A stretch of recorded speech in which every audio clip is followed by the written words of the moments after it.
백성들을 하나하나 지켜 주시옵소서. 오늘 이 자리를 통하여 하나님께서 우리를 얼마나 사랑하셨는지 깨달게 알게 하시고 정말 행복한 삶이 무엇인지 다시 한번 알 수 있도록 축복하시옵소서. 예수님의 이름으로 기도드렸습니다. 아멘. 성경을 읽다 보면 참으로 이러한 인생들이 있었구나, 참 놀랍다, 이런 생각을 하는 사람들이 종종 나옵니다. 예를 들면 아브라함은 어떻습니까? 잘 살고 있었어요. 하란에서 편안하게. 근데 갑자기 하나님이 나타나셔서 떠나라 그럽니다. 그런데 어디로 가란 소리도 안 하세요. 그냥 떠나라. 그래서 떠난 사람이 바로 아브라함입니다. 얼마나 당황스러웠겠어요. 그렇죠? 그래도 아브라함은 순종했고 하나님의 축복을 덧입었습니다. 그보다 더한 인생이 하나 있습니다. 요셉이란 사람이 있어요. 정말 아버지한테 이쁨 받고 귀여움 받았습니다. 그런데 형들이 너무 싫어해서 어느 날 형들이 그를 배신하여서 이집트의 노예로 팔아버렸습니다. 정말 그의 인생은 떨어질 수 없을 만큼 아주 어두운 나락으로 떨어졌던 순간이 아마 바로 그 순간이었을 것이에요. 그런데 그는 하나님을 믿었고 하나님을 의지함으로 애굽의 총리가 되었습니다. 그리고 자신의 민족을 구해냈어요. 대단한 삶이 아닐 수 없습니다. 모세도 그렇고 다윗도 그렇고 그들의 인생은 정말 대단하다, 이런 생각을 하게 됩니다. 이러한 인물들 속에서 오늘 본문에 읽은 야곱의 인생 역시 아주 파란만장합니다. 그의 인생의 질곡을 보다 보면 정말 놀랄만 하다라고 말할 수밖에 없습니다. 태어날 때도 싸웠습니다. 내가 먼저 나가겠다고. 첫 싸움에서 패배했어요. 그래서 동생이 됐습니다. 장자가 되지 못한다라는 것은 결국 지도자가 되지 못한다는 말이에요. 그러나 야곱은 어떻게 했어요? 실망하지 않고 좌절하지 않고 형에게서 장자권을 뺐습니다. 그리고 아버지를 속여서 축복까지 받아내요.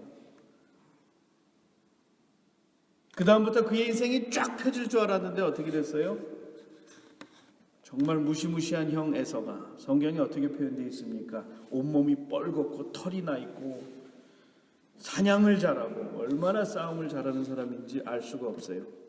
야곱도 힘이 장사합니다. 큰 바위를, 우물을 덮었던 큰 바위를 덜면 이렇게 옮길 만큼 야곱도 장사였지만 에서를 당할 수가 없어요. 그런데 그 에서가 열이 나가지고 내 이놈 가만두지 않겠다. 어쩔 수 없이 야곱은 도망할 수밖에 없었습니다. 외삼촌 집으로 도망갔어요. 그러면 외삼촌 집에서 좀 편안하게 있어야 되잖아요. 그 이전까지 야곱은 형을 속이고 아버지를 속였어요. 그런데 이번에는 외삼촌한테 당합니다. 속이던 자가 속임을 당하는 상황까지 정말 떨어져 내린 거예요. 그래서 결국 야곱이 20년 동안 외삼촌 라반을 섬기게 됩니다. 그래서 우리는 말합니다. 참 야곱의 인생이 참 어려웠겠구나.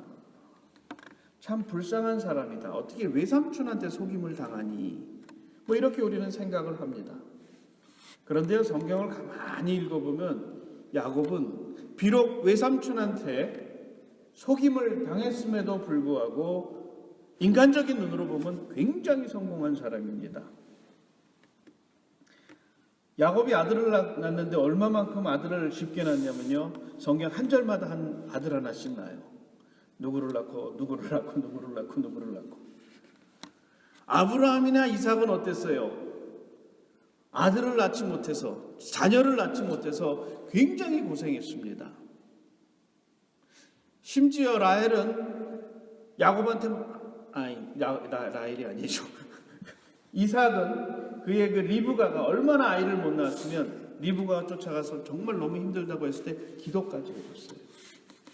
야곱의 집안에서는 라헬이 아이를 못 낳습니다. 그럼에도 불구하고 레아는 너무나 아이를 잘 낳았어요. 그리고 나중에는 라헬까지도 아이를 낳는, 그래서 12명의 자녀가 있었고 딸이 하나 더 있었고, 족장 중에서 가장 다복한 가정이 바로 야곱입니다. 거기다가요, 재간이 너무 좋아서 이 가축들을 막 자기 것으로 만들어 나가는데 그 능력이 얼마나 뛰어났는지 성경에서는 이렇게 표현합니다. 매우 번창하였다. 그 사람이 매우 번창하여 양떼와 노비와 낙타와 나귀가 많았다, 이렇게 표현하고 있어요. 그런데 이 매우 번창하다는 표현이요, 그냥 굉장히 많다 이런 표현이 아닙니다. 히브리 말로 메오드라는 대단하다, 뭐 이런 엄청나다 이런 뜻이 메오드 이렇게 표현합니다. 대단하고 또 대단하다. 그러면 우리식 표현으로 하면 정말 뭐라고 표현할지 모르겠네요. 그냥 어마무지하게 부자가 됐다 이런 뜻이에요. 그래서 농담으로 야곱은 성경의 3대 부자라고까지 할 정도예요. 3대 부자가 누구냐면 룻, 야곱, 솔로몬 뭐 이렇게 표현을 해요. 실제로 야곱이 양이 얼마나 많았냐면 둘로 나눠도 될 만큼, 에서가 쫓아올 때 둘로 나눠도 될 만큼 엄청난 부자가 된 겁니다. 인간적인 눈으로 보면 그가 다복한 가정이었고, 그리고 많은 재물을 모았고 많은 노비들을 그가 거느렸습니다. 얼마나 그가 부유했으면 외삼촌 라반이 그리고 그의 가정이 그를 두려워할 정도였어요.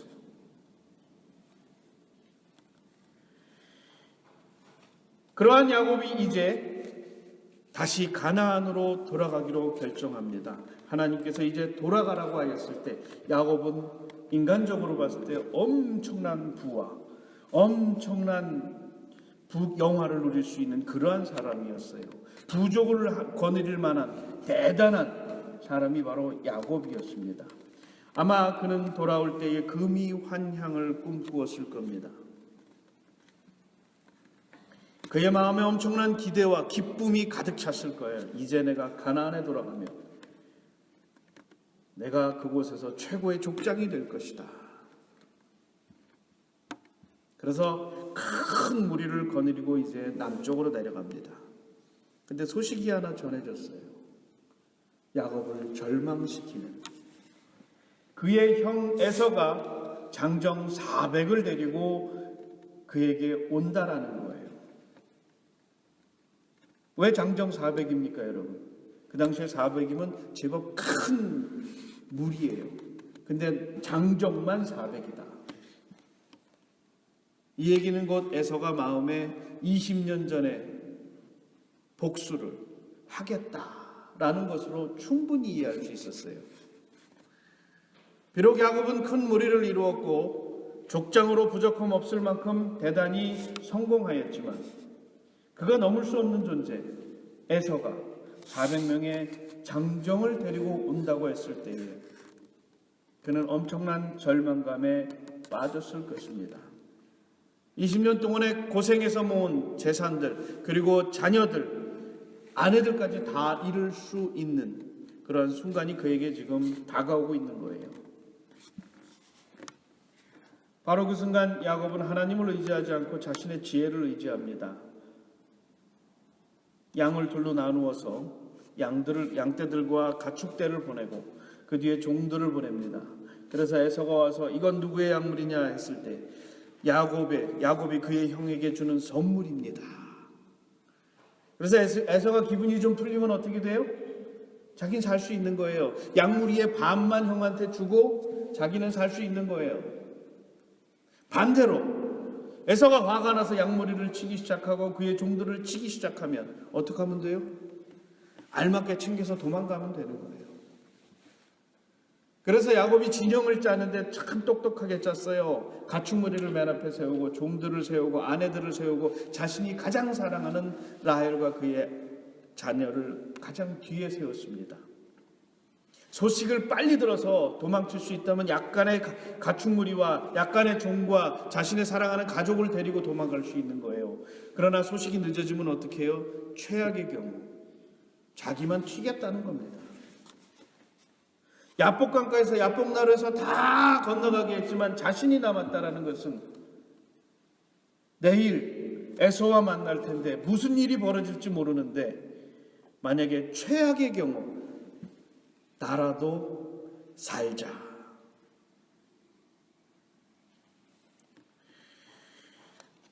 그래서 성경은 이렇게 표현합니다. 그가 홀로 남았다. 내려올 때 그는 엄청난 무리를 끌고 오는 성공한 사람이었지만 지금 이 순간 야복나루에서 마지막 라헬과 자신의 자녀를 건너보낸 후 그는 홀로 남은 존재가 되었습니다.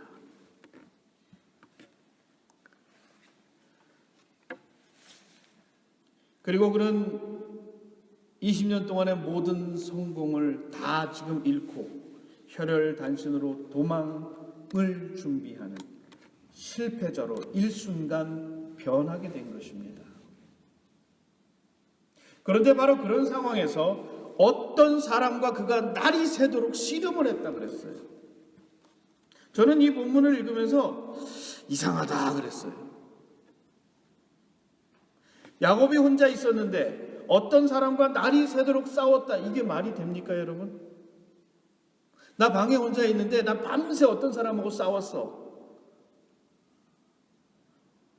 말이 안 맞잖아요. 어떻게 혼자 있는데 어떤 사람하고 싸웁니까?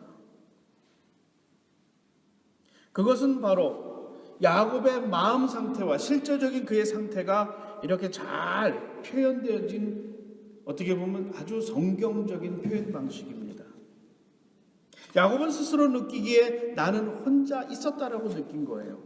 어느 누구도 나를 이젠 도와줄 수 없고 내가 도망할 수밖에 없는 철저한 절대 고박과 고독과 절망 가운데 그는 있었다라고 생각했어요. 나 혼자다. 그런데 어떤 사람이 그와 함께 있었던 겁니다. 그 어떤 사람이 누구입니까? 28절에 보면 하나님이다라고 정확하게 쓰고 있어요. 그 어떤 사람이 야곱에게 다가온 것이 아니에요. 야곱과 함께 있었던 거예요. 왜냐하면 하나님께서 그렇게 약속하셨어요. 베델에서 그가 하나님께 제단을 쌓았을 때 하나님이 그에게 약속하셨습니다. 내가 어디를 가나 무엇을 하나 너와 함께 할 것이다. 그런데 지금 야곱은 어떻게 느끼고 있는 거예요? 나 혼자고 나에겐 아무도 없다.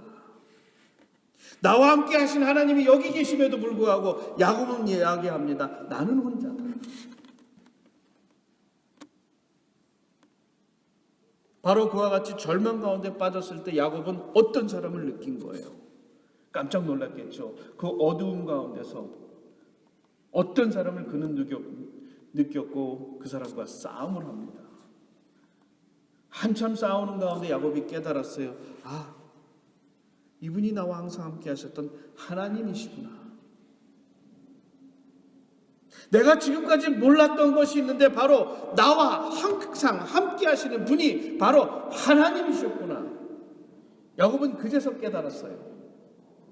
그런데 그 하나님께서 뭐라 그러시냐면 나 이제 가야겠다. 나 이제 너를 떠나야겠다.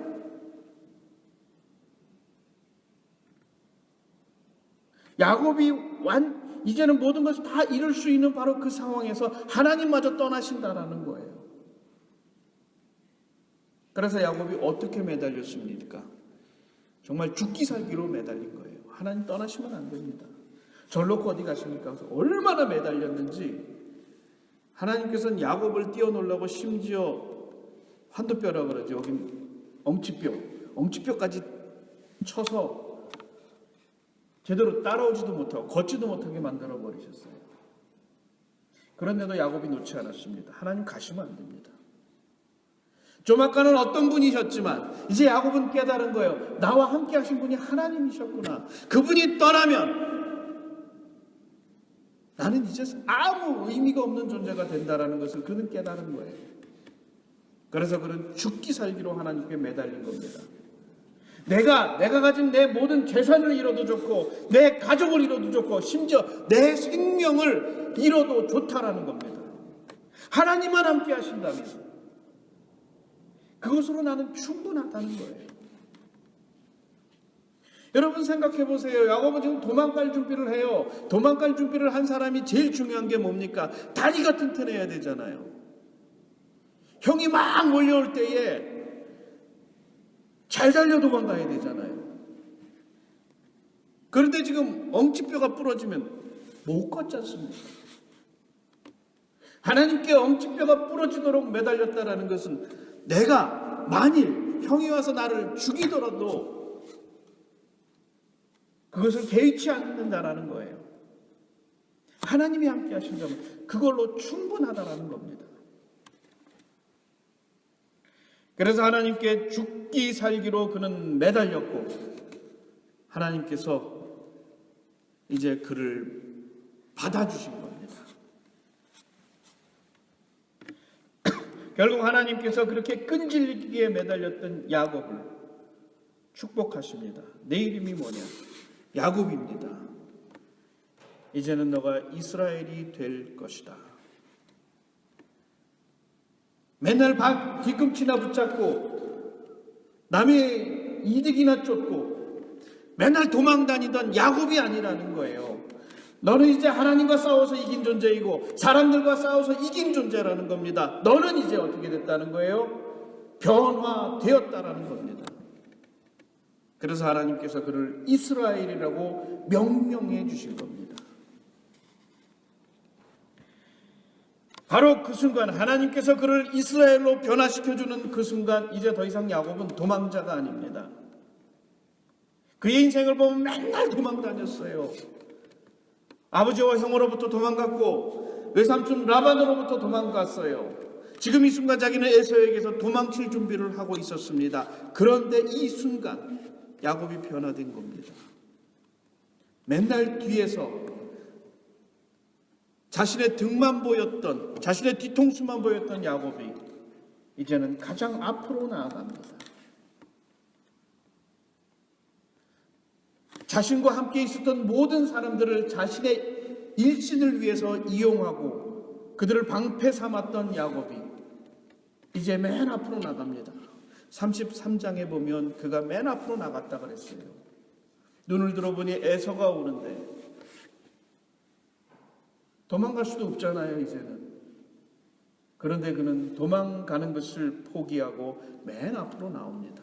자신의 식솔들과 자신의 종들, 자신의 무리를 다 뒤로 앉혀 맨 앞으로 나와서 에서를 맞이합니다. 이제 도망자에서 그는 한 부족의 지도자로 변화된 것입니다. 저는 이 본문을 읽으며 야곱이 죽기를 각오하고 붙잡았던 것, 그것이 얼마나 소중하고 귀한 것인가를 다시 한번 생각해 보게 됩니다. 그는 재산을 잃어도 되고 심지어 가족을 잃어도 되고 더 나아가서 자신의 목숨을 잃어도 되지만 하나님이 함께 하신다는 그것은, 그 은혜는 결코 놓을 수 없다라는 겁니다.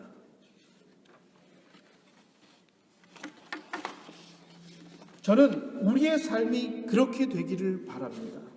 우리에게 가장 소중하고 귀한 것이 무엇인가라고 얘기했을 때 하나님이 함께 하시는 것이다, 하나님이 나를 지켜주시고 인도하시는 것이다라고 고백할 수 있기를 바랍니다. 야곱은 모든 걸 다 누려봤어요. 엄청난 부도 누렸고 엄청난 다복한 자녀들도 누려보았습니다. 그 시대의 야곱은 가장 좋은 것을 누려보았던 사람이에요. 그럼에도 불구하고 그는 그것을 일순간 잃을 수 있다는 것도 그는 알게 됐던 겁니다.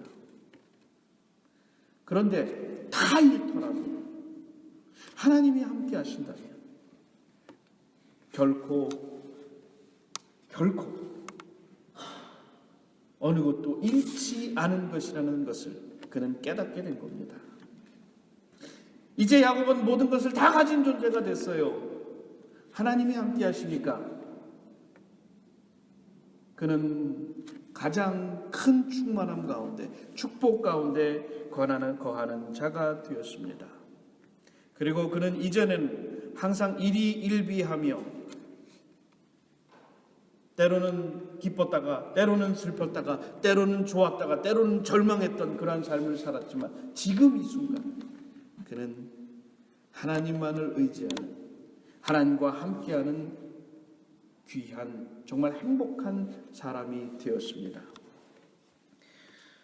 무엇보다도 우리를 행복하게 하는 것, 참된 행복감을 누리게 하는 것은 다름이 아니라 바로 주님이 함께 하신다라는 사실입니다.